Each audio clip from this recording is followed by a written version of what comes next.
कानून का दुरुपयोग किया जा रहा है।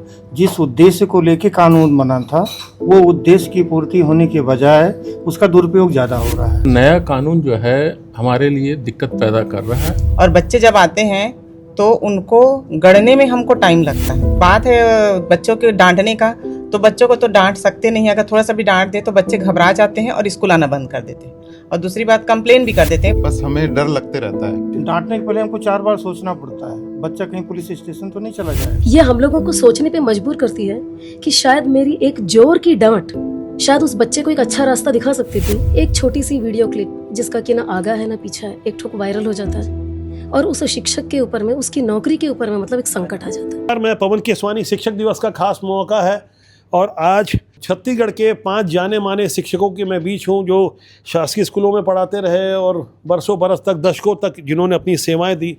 आज मैं जानने समझने की कोशिश कर रहा हूँ कि ये शिक्षक दिवस के दिन सम्मान की रस्म अदायगी बच गई है या कुछ और उसमें गहराई है, और किस तरह से शिक्षक उन समस्याओं से दो चार हो रहे हैं जिस बारे में न केवल चर्चा भी होनी चाहिए बल्कि समाधान होना चाहिए।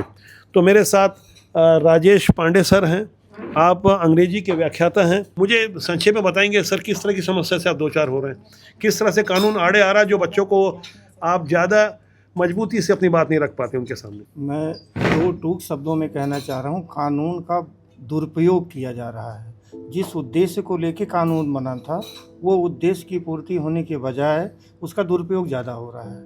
उसके नेगेटिव पक्ष को ज़्यादा लोग स्वीकार कर रहे हैं, पॉजिटिव पक्ष को नहीं स्वीकार कर रहे हैं। आप डांट देंगे किसी को तो क्या करेंगे बच्चे? डांटने के पहले हमको 4 बार सोचना पड़ता है, बच्चा कहीं पुलिस स्टेशन तो नहीं चला जाएगा और आपकी नौकरी पे बनाएगी? वो तो सवाल ही नहीं उठता। चलिए, बहुत गहरी बात कही।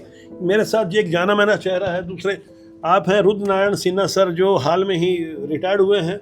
मैं सही अर्थों में रिटायर्ड नहीं कहूँगा बल्कि विसिल ब्लोअर की तरह आज शिक्षा विभाग में, खासकर सरकारी शिक्षा विभाग में जिस तरह की विसंगतियां हैं उसे दूर करने में लगे हुए।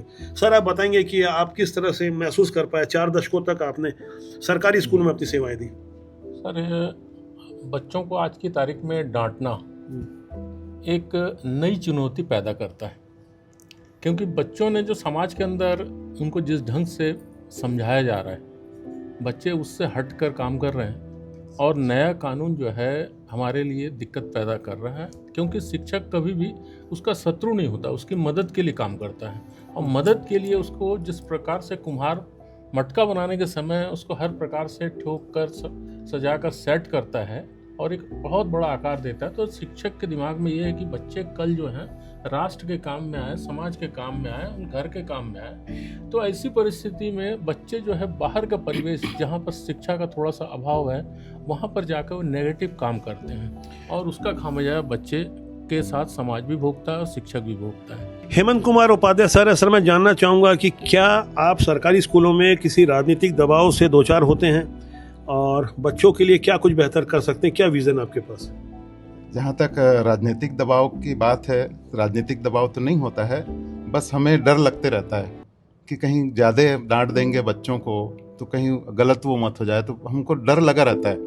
हालांकि अपनी ओर से हम सभी शिक्षक बंधु प्रयास जरूर करते हैं कि बच्चों की जो कमियां हैं उसको दूर हो जाए, और शासन की ओर से कई प्रकार के नवाचार की वो ये भी चल रहा है। सर समग्र शिक्षा की बात आती नवाचार को लेके मुझे तुरंत ध्यान आया, 1500 करोड़ रुपए से ज़्यादा के बजट होते हैं, इसमें काफ़ी सारी बातें हो सकता है आप शासकीय ड्यूटी में होने के कारण आप उसे खुलकर ना कह पाए, लेकिन आप मानते हैं कि ये 1500 करोड़ रुपए सही तरीके से खर्च हो पा रहे हैं और बच्चों को कुछ नया मिल पा रहा है?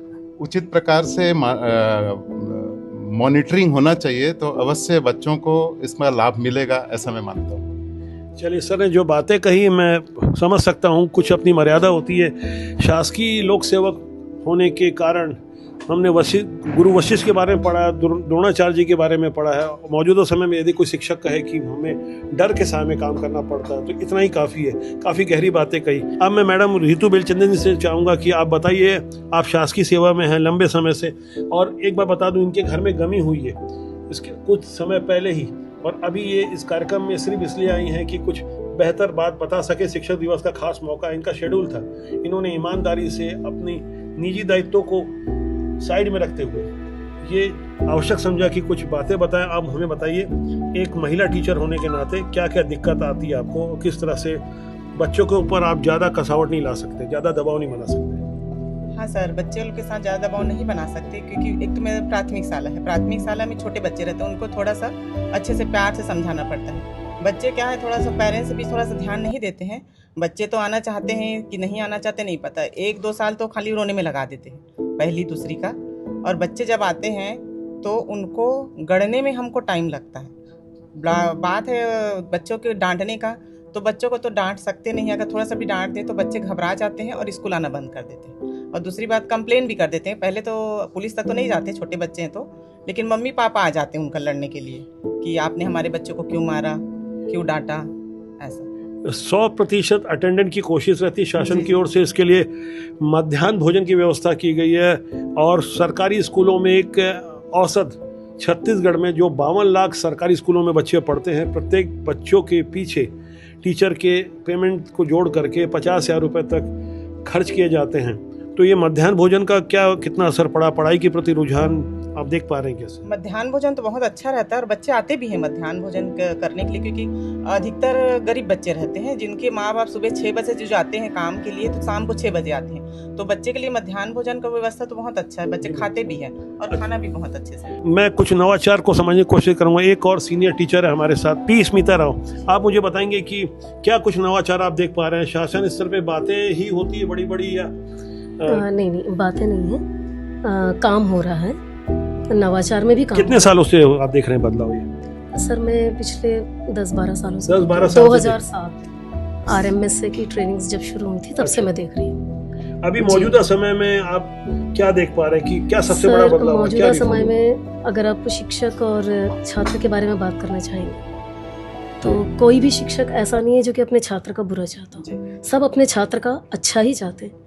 उस अच्छा चाहने में कभी कभार ऐसा परिस्थितियां हमने मीडिया में भी और उसमें सब जगह देखा है। एक छोटी सी वीडियो क्लिप जिसका कि ना आगा है ना पीछा है, एक ठोक वायरल हो जाता है और उस शिक्षक के ऊपर में, उसकी नौकरी के ऊपर में मतलब एक संकट आ जाता है। तो तब एक बीइंग अ टीचर, एक शिक्षक, मुझे लगता है कि ये जिस शिक्षक को सजा के तौर पे मिल रहा है, सजा मिल रहा है, उसने अपनी जिंदगी के 30 साल 32 साल 35 साल दिए और इतना उसने दिया और एक 4 सेकंड 5 सेकंड या एक छोटा सा वीडियो क्लिप उसकी इतनी पूरी मेहनत के ऊपर में पानी फेर दे रहा है। दबाव में कहीं ना कहीं काम करते होंगे आप लोग, लगता है? बिल्कुल दबाव नहीं है सर, लेकिन ये जो छोटी छोटी बातें हैं जो हम लोग देखते हैं, ये हम लोगों को सोचने पे मजबूर करती है कि शायद मेरी एक जोर की डांट शायद उस बच्चे को एक अच्छा रास्ता दिखा सकती थी, लेकिन अब वो जोर की डांट देने में हम लोग थोड़ा सा पीछे होने लगे। एक वीडियो क्लिप जो है वो एक शिक्षक का 35 साल का वर्क जो है मिट्टी में मिला देता है।